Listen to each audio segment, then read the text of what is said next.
Patron Saints of One-Way Trips by Clockerfoot. Chapter 1. Grace's classroom was its own little world. It was a world within a world, truth be told, an educational ecological niche carved out of the new life he had created on Irid. His and Rocky's efforts had returned Irid's star to full health, and the scrapped annihilation of their species had brought about a new scientific age for the Iridians, as they sought to make the most of the second chance they had been given. That scientific curiosity had brought more children to Grace's classroom than he could handle. It was hard enough keeping human kids in check. Sentient space rocks being taught by the one and only alien on their entire planet? Forget about it. Just forget about it. The Iridian kids were always excited in his classroom. He liked to see them happy, so he didn't mind them asking questions out of turn, talking over him occasionally, or even passing around unflattering xenon sculptures of him behind the glass barrier. He could handle all that. What he couldn't handle was the adults.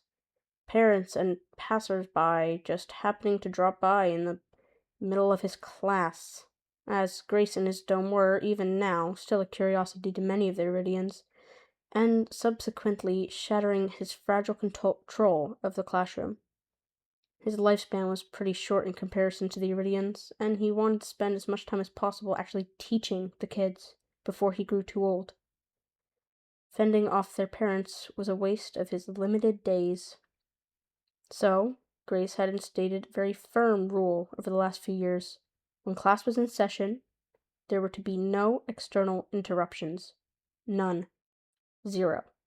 Not a single peep from the outside world. Rocky was a valuable ally in this cause, as he knew more than anyone how limited Grace's time was. His diligence made it all the more surprising when, 40 minutes into a lesson on cosmic rays, he cartwheeled into the classroom screaming at the top of his lungs, or whatever that he had instead of lungs. "Grace!" he shrieked, his melodic tones startling the entire crowd of musically inclined kids into silence. Grace had become fluent in Iridian over the years, and he did not miss carrying a clunky laptop around with him. Rocky spun on the spot, moving so erratically that his xenonite glass-encased feet slipped on the floor. He only did that when he was really panicking. "Grace!" Grace offered the kids a break, then took Rocky off to one side. "What's wrong?" "Grace! Human!"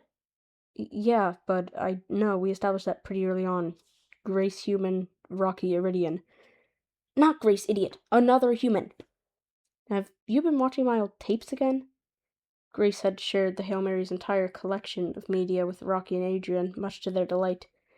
It was a bit weird, watching 1950s westerns with a pair of aliens, but he'd gotten used to it pretty quickly. Adrian did a mean John Wayne. "You not listen, there's another human on Irid!" The whole classroom exploded with noise. Grace picked out the odd words here and there. Human, mate, amaze, amaze, amaze. But there were so many overlapping sounds that he couldn't distinguish exactly what the kids were saying. As the voices faded into a hum, something in Grace's chest flickered into life. He had buried it so long ago that he hardly knew what it was anymore, and so he took off his glasses and cleaned them on the edge of his cardigan, as if Rocky's words were a smudge he could clear away before finding the will to hope. Ah, his words failed halfway out his mouth. Rocky chittered at him, a little sound of encouragement. "There's another human? Here. And alive? You think I come here to tell Grace about dead human? That would make you sad. Human is alive." Alive. A real, living person, with flesh and blood and bone, just like him. Grace took in a breath. He had too many questions, and not enough time to ask them all. If the human had somehow made their way here, crossing that dark, vast expanse between Earth and Irid, then he couldn't keep them waiting any longer. "Take me to them,"